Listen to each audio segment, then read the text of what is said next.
Vamos a continuar con Cartas de Cartay. Voy a hablar esta vez de 4 cosas que me parecen importantes, ¿no?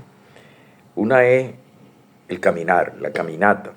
¿Qué importancia tiene? Y si realmente ha llamado la atención a personas muy importantes, ¿no? La segunda eh, es el peinado y cómo el peinado se puede convertir en una tendencia, una moda que puede llamar la atención hasta un jefe de Estado, ¿no? La tercera cosa es sobre los dolores, cuáles son los dolores más intensos. Y en cuarto lugar, las frases más, diríamos, por lo menos las frases que más me han impactado y bueno, hay muchas frases que me han impactado, pero hay 2 frases que las recuerdo con mucha frecuencia, ¿no? Y que han sido siempre mi compañera durante mucho tiempo. Empecemos con caminar. Hay muchas actividades que uno realiza de manera inconsciente, ¿no? Por ejemplo, respirar, caminar, parpadear, la digestión. Hay muchísimos actos involuntarios que no obedecen a una actividad consciente, sino que son actividades inconscientes y que uno no le da importancia, las considera insignificantes, ¿no? Leyendo al filósofo español José Ortega y Gasset, en uno de sus libros, él habló sobre la importancia de respirar. Él decía que él estaba bañándose en el mar y una ola vino y lo hundió.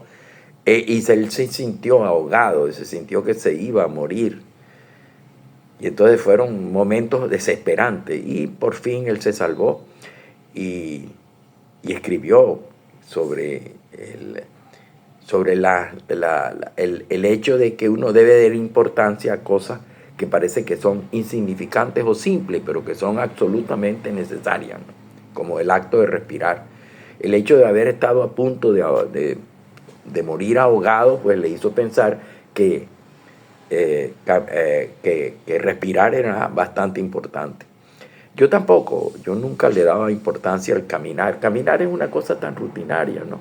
Después que nosotros aprendemos a caminar, ya eso se queda como un aprendizaje que ya no necesitamos estar repitiéndolo porque lo hacemos de manera automática o mecánica. Pero a menos que te pase algo, ¿no? Hace varios años, yo diría hace como 15 años o 20 años, sí, hace más de 20 años, yo sufrí una enfermedad que se llamaba el síndrome de Guillain-Barré, que perdí, diríamos, los músculos no reaccionaban a los mandatos del cerebro, ¿no? Entonces yo prácticamente estaba postrado en una cama, sin dolor, porque no tenía dolor, pero sintiendo mi autoestima por el suelo, porque yo no tenía ningún tipo de control sobre los movimientos, los músculos. Y bueno, así duré varios meses hasta que un tratamiento exitoso me hizo aprender, me recuperó la salud. Pero fíjense bien cómo sucedió. Yo fui sometido durante varios meses a terapia y yo no sabía caminar. Uno dice, pero bueno, ¿cómo no vas a saber caminar si tú aprendiste cuando eras niño? Sí, pero se me olvidó.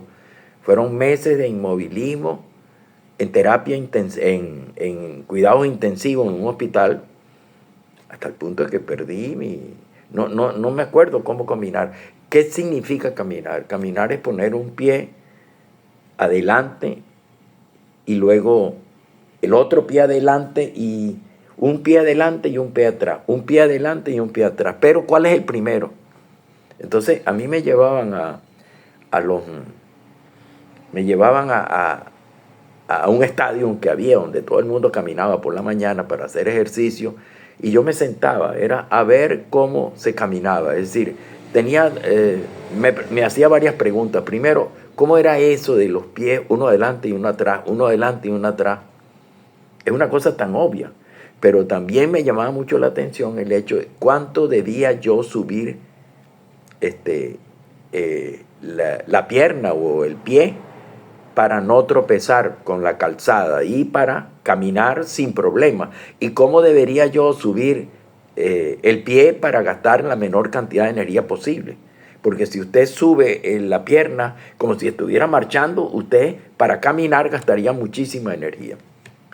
Bueno, esos eran para mí los problemas, hasta que por fin empecé diríamos, a entrenar de manera correcta y volví a caminar.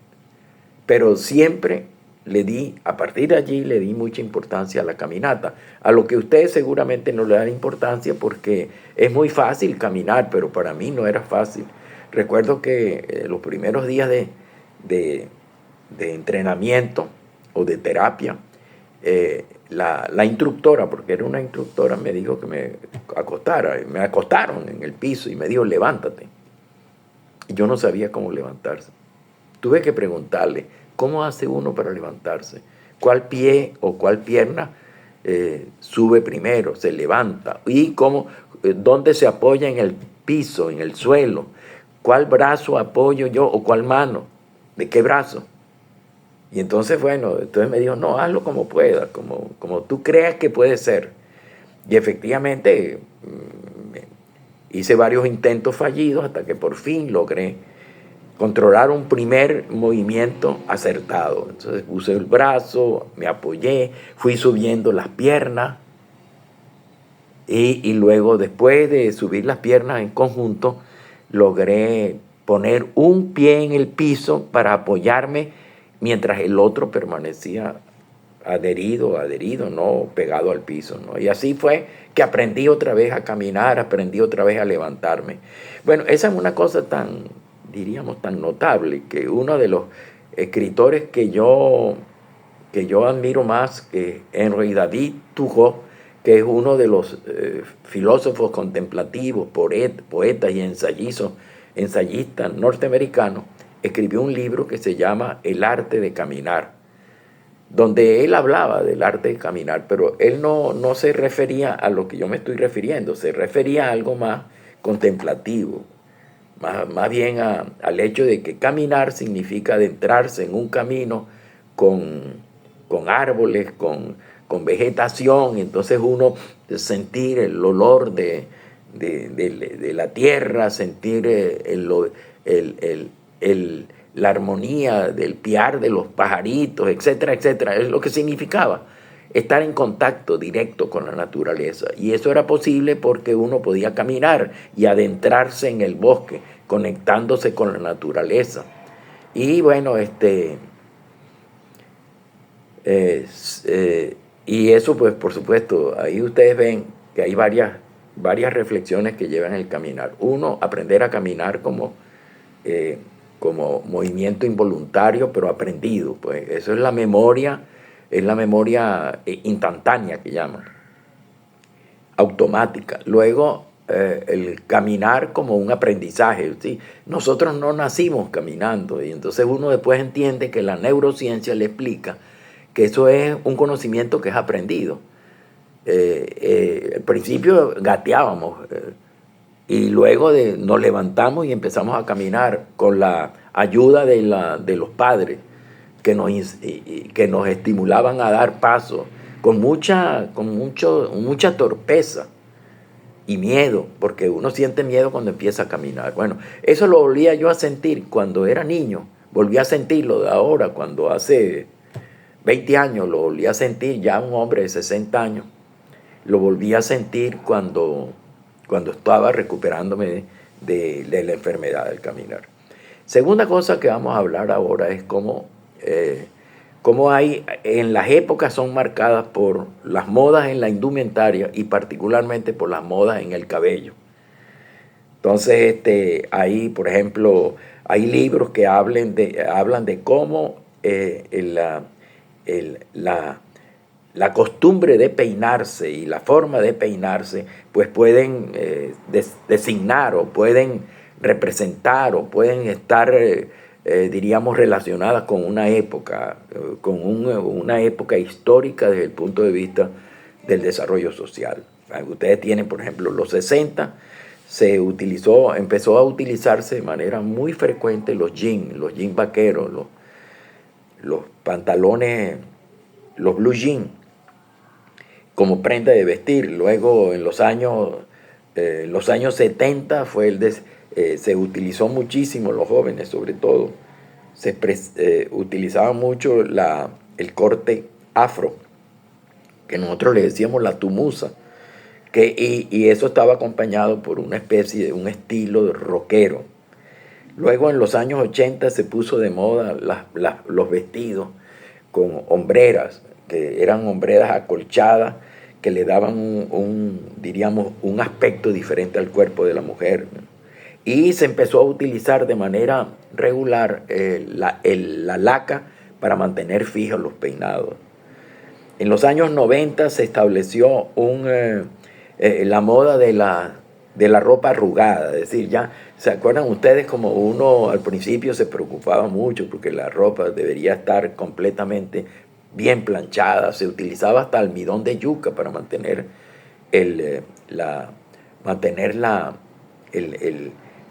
¿cómo se llama? Para que no se arrugara la ropa.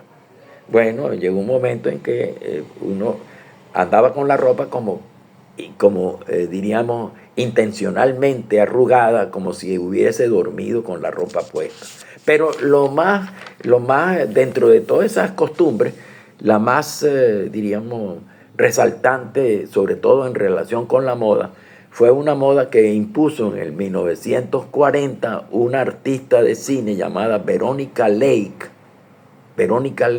que se peinaba, tenía el cabello abundante, era una rubia, y era una rubia de actriz de Hollywood, que se peinaba de tal manera que se dejaba un fleque y un flequillo, y la melena o el cabello le caía tapándole un ojo. Y entonces, bueno, eso impuso una moda. Millones de personas en los Estados Unidos, millones de mujeres andaban así, incluso también hombres, andaban con el cabello que le caía sobre la cara y le tapaba un ojo. Y entonces, por supuesto, había un movimiento que ellas hacían de manera, buscando, diríamos, manifestar la elegancia del gesto. Bueno, eso llegó a en el año de 43, cuando las mujeres, estamos en la Segunda Guerra Mundial, y las mujeres fueron, diríamos, invitaron a las mujeres a trabajar en la fábrica de producción de municiones y de armas de guerra y de tanques para la guerra mundial, para la Segunda Guerra Mundial. Pero entonces había un grave problema, es que como las mujeres seguían la moda de Veronica Lake con el flequillo y la melena, la cabellera abundante, entonces eso no les permitía ver, diríamos, trabajar con comodidad con los tornos, porque todo eso, para producir buena parte de las armas de guerra, pues había que utilizar tornos. Entonces los tornos, había el peligro de que el torno agarrara el cabello de la mujer y pudiera sufrir daños en el rostro, ¿no? Daños a veces irreversibles, pues se pudiera hasta morir. Entonces el presidente en ese tiempo era Franklin Delano Roosevelt, pidió en el año 1943 directamente a Veronica Lake que por un gesto patriótico cambiara el peinado, y entonces ya se hiciera el peinado de tal manera que se recogiera la cabellera para que no tapara el ojo y que no fuera un riesgo en los tornos de la fábrica de municiones de los Estados Unidos durante la Segunda Guerra Mundial. Esa es la segunda cosa de la cual hablé, ¿no? La tercera es sobre bueno, volví a leer, estaba leyendo, leí un libro sobre teoría de juego que fue desarrollado en los años 50 por John Nash. Y entonces, bueno, aunque tenía sus antecedentes con von Neumann o von Neumann, pero fue John Nash el que creó el concepto del equilibrio de Nash. Y para poder desarrollar la teoría de juego es una estrategia de toma de decisiones en situaciones de incertidumbre. Y para eso, esa toma de decisiones o para actuar en la teoría de juego se necesitan tres elementos. Un primer elemento son los jugadores o los actores, que son los que toman decisiones en un escenario, diríamos, en un escenario de donde hay mucha interrelación entre los actores y hay mucha, diríamos, incertidumbre en la toma de decisiones. La segunda es la estrategia, cómo hacen los jugadores para tomar acciones en un escenario donde participan muchos jugadores tratando de sacar la mayor ventaja posible de su acción. Y la tercera condición es la condición relacionada, ellos lo llaman paid off, o sea, los pagos. Y en cierta manera no es un pago, sino las retribuciones. Cuando uno toma una acción, ¿cuáles son las recompensas o los premios o cuáles son las sanciones o los castigos que uno recibe por tomar una determinada acción?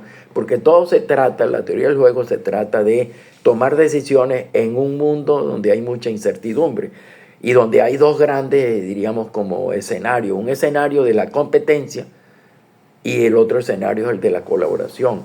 Cualquier medida que usted tome dentro de esos dos escenarios, pues suponen primero un movimiento o acciones de los jugadores, suponen una estrategia para tratar de conseguir el máximo beneficio o la menor pérdida, y supone también que uno recibe un premio o recibe un castigo por haber tomado una decisión acertada o una decisión equivocada. En la teoría de juego se utiliza en la biología, en la química, sobre todo en el mundo de los negocios, en el mundo de la política. Para poner tres ejemplos. Uno es el ejemplo de la bomba atómica, ¿no? La bomba atómica, en los países que tienen bomba atómica, utilizan la bomba atómica como un elemento disuasorio. O sea, tienen la bomba atómica preparándose para la guerra. Entonces, no usan la bomba atómica porque saben que cuando usan la bomba atómica, la respuesta del otro actor es una respuesta que puede ser devastadora. O sea, le van a lanzar también bombas atómicas y entonces ustedes tienen que seguir respondiendo con nuevas bombas atómicas y lo que viene es el desastre. El desastre en muchos países. Entonces, todo el mundo se guarda de utilizar la bomba atómica, a pesar de que la bomba atómica es un argumento o es un elemento importante en la toma de decisiones de la geopolítica mundial. Por supuesto, un país que tenga bombas atómicas podrá actuar o tomar decisiones con mayor facilidad y mayor fuerza que un país que no tenga bombas atómicas. Otro ejemplo que es interesante es en el fútbol, ¿no? Hay un arquero que detiene los goles en la época, bueno, pero sobre todo en la época de penalti. Cuando termina el juego y están empatados, van a la ronda de penalti. Entonces, los jugadores que van a meter, van a lanzar el penalti, a cobrar el penalti, bueno, tiene que ver la reacción del arquero. Entonces ya tenemos dos jugadores, pues, o tenemos actores. Un actor que es el que lanza el penalti y el otro es el arquero que lo trata de atrapar. Entonces, cada uno de los jugadores anticipa, o mejor dicho, analiza cuál va a ser la reacción del otro actor. Entonces, si usted, por ejemplo, si usted es un arquero que siempre se lanza hacia la derecha, para tratar de adelantar a la acción del centro delantero, porque no hay mucho tiempo, él tiene que tomar una decisión. Si se lanza a la derecha, bueno, el jugador puede chutar hacia la izquierda. Entonces, lo que es importante en la teoría de juego aplicada al fútbol y a la situación del cobro de penalti es que los arqueros no pueden tener una conducta predecible. Es decir, ellos se lanzan a la izquierda o a la derecha porque ellos también están tratando de predecir cuál es la acción del centro delantero o de la persona que lanza el balón chutando a la red. Ellos tienen que predecirlo. Entonces, el jugador tiene que hacerlo de tal manera que no sea predecible su acción y el arquero tiene que hacerlo de tal manera que no sea predecible la acción. Entonces ahí se encuentran ustedes en una situación en la cual puede ser, diríamos, vale la pena, pues, vale la pena saber cuáles son las reacciones, los movimientos, las acciones de los jugadores en un escenario donde funciona la cooperación o la competencia. En tercer lugar, y yo diría que es lo más interesante, en este caso más aplicado a lo que se llama el dilema del prisionero. Ustedes tienen un crimen y entonces ese crimen lo cometió una persona. Pero hay dos personas que participaron en el crimen, pero uno de ellos es el autor material directo, es decir, el que lo mató, mató a la víctima, y el otro es el que estuvo al lado del que mató. Entonces, los tienen presos, pero no sabe, las autoridades de la policía no saben quién fue el que mató a la víctima, no lo saben. Tienen que esperar la confesión de uno de los dos sospechosos. Entonces, y si los someten a interrogatorio en cuartos separados, pues entonces le explican a uno de ellos, cualquiera, no saben cuál es, el asesino o no, o el que participó en el asesinato de manera directa o indirecta, pues entonces le explican, mira, si tú acusas al otro, si tú nos das a nosotros la información de quién es el asesino, pues nosotros vamos a rebajarte la pena. Y vamos a tener una pena mayor. Bueno, entonces una persona, cualquiera de los dos, en cuartos separados, está con tendencia a actuar de manera colaborativa con las autoridades, acusando al otro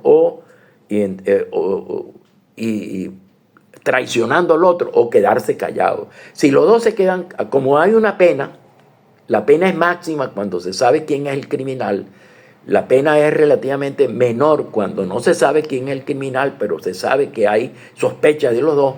Si los dos se quedan callados, pues entonces la pena es mínima para los dos. Eso es lo que se llama la estrategia de colaboración. Si uno de ellos traiciona al otro, el que traiciona porque le ofrecen, tiene una pena menor que el traicionado, que tiene una pena mayor. Entonces, frente a esa disyuntiva, pues cada uno en los cuartos separados está en la tentación de colaborar o no, o de traicionar. Entonces, eso es lo que se llama el dilema del prisionero. ¿Cuál debe ser la actitud de una persona? Y eso lo podemos ver en la geopolítica. Hay un gobierno donde hay varias autoridades que están cometiendo desafuero, entonces todos ellos forman parte del grupo que se beneficie con las acciones ilegales. Pero ¿quién es el que dirige el grupo?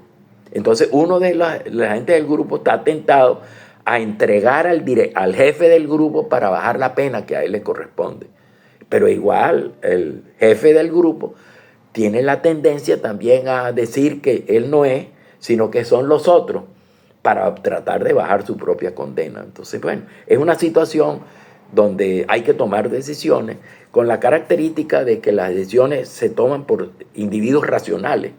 El ser humano tiene dos características, varias características, pero hay una característica que es la característica de la racionalidad. El ser humano es un ser racional, o sea que toma decisiones habiendo sopesado cuáles son los beneficios y la desventaja cuando uno toma una decisión. Son racionales, actúan dirigidos por la razón, por el entendimiento, por un método.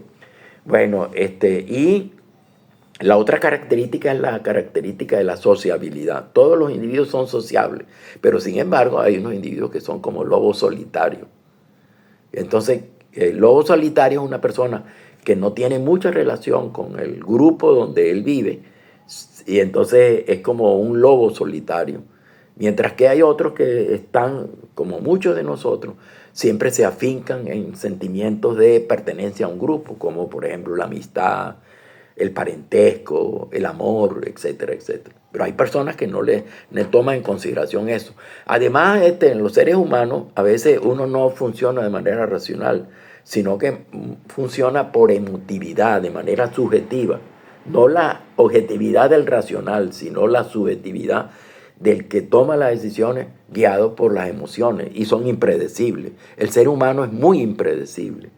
Bueno, eso es importante porque tenemos una teoría matemática y filosófica en la cual pues ayuda a la gente a tomar decisiones siempre y cuando los individuos sean coherentes con su ser, es decir, coherentes con su comportamiento de ser humano, es decir, que sean racionales y que sean, diríamos, que dependen mucho de los elementos de sociabilidad. Pero por esa situación ellos también son a veces irracionales, impulsados por motivos como el amor, la lealtad, el honor, etcétera, el orgullo, etcétera. Entonces, bueno, y la última cosa que yo quería decir es, la tercera cosa que a mí me pareció bien interesante, cada vez que uno está en reunión con la gente y se toca el problema o el tema del sufrimiento, todo el mundo, sobre todo si está una mujer ahí, dice siempre el mayor sufrimiento que uno puede tener en la vida es los dolores de parto. Y entonces uno, por ejemplo en mi caso, yo digo, caramba, afortunadamente no fui mujer, porque imagínate, una mujer puede sentir inmensos dolores por el acto de parto, si una mujer ha tenido 5 hijos. Yo tengo una familia amiga, cuando yo era pequeño, de mi pueblo, que la señora había tenido 12 hijos, o sea, son 12 dolores insoportables. Pero son dolores de contracción, son que duran segundos y que son alternativos. Se contrae y duele, baja el dolor, se contrae y duele, y así hasta que por fin da a luz. Eso se resuelve diríamos, con el parto sin dolor. Pero ese es un dolor insoportable, dicen las mujeres. Pero cuando uno estudia elementos relacionados con la neurociencia y cuáles son los dolores más fuertes que el ser humano, hay otro dolor que es el dolor del cólico, el cólico renal. Dicen que es un dolor insoportable. Esos dolores son insoportables porque también es por la intensidad del dolor y el tiempo que dura cada dolor. Pero hay 2 dolores y sobre todo hay un dolor que consideran que está en la tope más alto de la intensidad del dolor, que es lo que llaman la cefalea por racimo. Es decir, eso puede durar semanas y entonces a uno le duele la cabeza y sobre todo le duele hacia la parte del ojo, izquierdo o derecho. Pero esos son dolores insoportables. Es como que si a ustedes agarraran ¿cómo se llama? Un cuchillo y se lo metieran dentro del ojo. Eso es lo que dicen los expertos. Y es un dolor insoportable. Es un dolor que afortunadamente dura, es muy breve, pero muy intenso. Es casi prácticamente insoportable hasta el punto de que la gente se desmaya.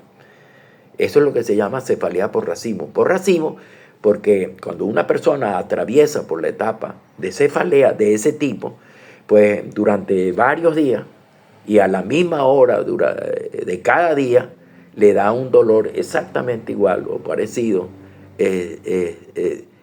a la misma hora del día. O sea que es insoportable, ¿no? Provoca y prácticamente es muy difícil controlarlo, ¿no? Pero sí, por supuesto, las personas la duermen, a la persona le dan analgésicos poderosísimos y logran más o menos, dicen los expertos que ese dolor es como que si a ustedes le cortaran un miembro sin anestesia, es decir, la pierna, por ejemplo, sin anestesia. Y bueno, y es casi insoportable, la gente se desmaya, ¿no? Bueno, y el otro dolor es lo que se llama cefalea o neuralgia del trigémino, que es que también es un dolor en la cara, que es como que si le estuvieran metiendo electricidad en un lado de la cara, atravesándolo con corrientes eléctricas, las partes de la cara. Es prácticamente insoportable, aunque dicen que es muy intenso, es un poco menos intenso que la cefalea por racimo. O sea que ya ustedes se dan cuenta de que hay dolores insoportables, pues. Cuando uno sienta un dolor, uno piensa de que hay 4 dolores insoportables. Uno de ellos es el parto. que es prácticamente normal dentro de una sociedad que se reproduce y que pare, por ejemplo, da a luz hijos, y entonces las mujeres sufren ese dolor tan fuerte. Pero hay también 3 otros dolores, sobre todo la cefalea por racimo, que es insoportable y que lo puede sufrir cualquiera de nosotros, es impredecible, puede durar entre 1 hora o media hora, 15 minutos, hasta 3 horas. O sea, si el dolor es insoportable y se dura 3 horas, por supuesto hay que buscarle rápidamente la posibilidad de reducir el dolor, incluso durmiendo al paciente, sedándolo. Y la otra cosa que yo quería decir, a mí alguien me preguntó, una vez me dijo, ¿cuáles son? Hay muchas frases que lo impactan, que lo emocionan y que lo guían a uno en el camino de la vida, pero ahí me preguntaron, ¿cuáles son las 2 frases que tú siempre recuerdas? Y hay una frase que yo, no solamente que yo siempre recuerdo, sino que desde joven, cuando estudiaba en bachillerato, el último año, y en la universidad, yo vivía en pensiones, fuera de la casa familiar, fuera del núcleo familiar. Entonces yo vivía en un cuarto que tenía una cama y las paredes eran de cartón piedra y tal, por la economía de la pensión y bueno, que la pensión no era muy costosa. Entonces yo siempre tenía en la cabecera de la cama una frase, un cartoncito, donde tenía una frase que siempre estuvo conmigo, ¿no? Esa frase dice, si te miras en un espejo y no te gustas, no culpes al espejo. De Anton Chekhov, un cuentista, yo diría soviético, ¿no? Ahora, si te miras en un espejo y no te gusta, no culpes al espejo. O sea, no vayas echándole la culpa a los demás de lo que te pasa. Todo lo que a ti te pasa es culpa de... tú tienes en cierta manera responsabilidades y no intentes escurrir el bulto. Si tú eres una persona que eres mal estudiante, no le eches la culpa al sistema educativo, ni al maestro, ni a los compañeros que te distraen, sino es porque tú no te has propuesto seriamente dejar de ser mal estudiante. Esa es la primera. Yo siempre lo tenía en la cabecera de la cama. La otra frase, y ya es una frase muy inspiradora, que es de Mark Twain. Mark Twain es un novelista norteamericano, es un novelista que inmortalizó el río Mississippi y la vida de algunos jóvenes de Mississippi como Huckleberry Flynn. Y entonces hicieron películas sobre eso. Él escribió generalmente, son novelas de aventura que giraban en torno a las navegaciones o a las travesías por el río Mississippi de Estados Unidos. Y él dijo una frase que es demasiado fuerte, ¿no? E inspiradora desde el punto de vista, más bien es muy positiva, ¿no? Él dijo, el hombre o la persona ha nacido, hay 2 fechas importantes, 2 fechas importantes. La primera es la fecha donde tú naciste, es decir, el día, el mes y el año en que tú naciste. Eso es muy importante para tu vida, ¿no? Pero la segunda fecha también es más importante todavía, que es el día en que tú descubres para qué naciste. Y eso a mí me parece impresionante. Uno siempre piensa que la otra fecha es la muerte, pero uno no la conoce antes de morir. No tiene conciencia de la fecha de la muerte, a menos que se suicide. Pero esa frase es demasiado notable, pues. La segunda momento de tu vida, la segunda fecha importante de tu vida, es cuando tú descubres para qué naciste. O sea, cuando respondes a la pregunta, ¿qué hago yo aquí? ¿Para qué vivo? Porque mucha gente vive, pero no sabe para qué vive. Mucha gente nace, crece, envejece y muere, y nunca supo para qué estuvo ahí. Él pensó, o la persona piensa que estuvo ahí para trabajar en la administración pública y para jubilarse al cabo de unos años. Y entonces piensa que nació para comprar un carro, o comprar una casa o hacer un viaje. No. La persona tiene un sentido, una enorme responsabilidad y compromiso en la vida, y cómo ella actúa en la vida y cómo ella logra la máxima satisfacción en la vida que está viviendo, en la vida que le tocó vivir. Entonces eso lo decide uno, es el sentido grandioso de la vida, el sentido altruista, cuando uno descubre para qué vive, y entonces uno puede descubrir que puede vivir para ayudar a los demás. Generalmente dicen, también la neurociencia, que la búsqueda de felicidad se relaciona mucho con la capacidad que uno tiene de sentir empatía por el otro, de ayudar al otro, y en esa misma, con esa vocación de ayuda al otro, pues es un elemento muy importante que lo ayuda a ser feliz. Bueno, nos vemos entonces en la próxima Cartas de Cartay. Nos vemos. Yo creo que denle clic. Yo no soy lo que se llama un influencer. En segundo lugar, no soy una persona que esté muy interesada en que ustedes me hagan clic. A mí lo que me interesa es que ustedes oigan lo que yo digo y que piensen. A mí lo que me interesa es difundir una idea y ayudarlos a ustedes a buscarle sentido a su vida. Eso es lo que a mí me interesa.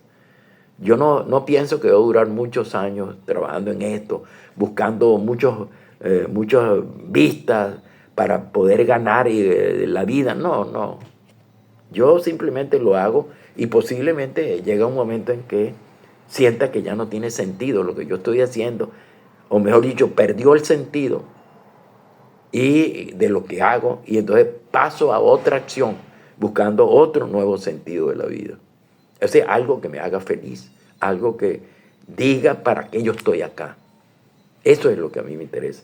Por eso es que me ha tocado y me tocó siempre esa frase de Mark Twain, de que hay dos fechas importantes. Uno, el día en que nació, y dos, el día en que uno descubre para qué nació. Bueno, nos vemos entonces en el próximo Cartas de Cartay.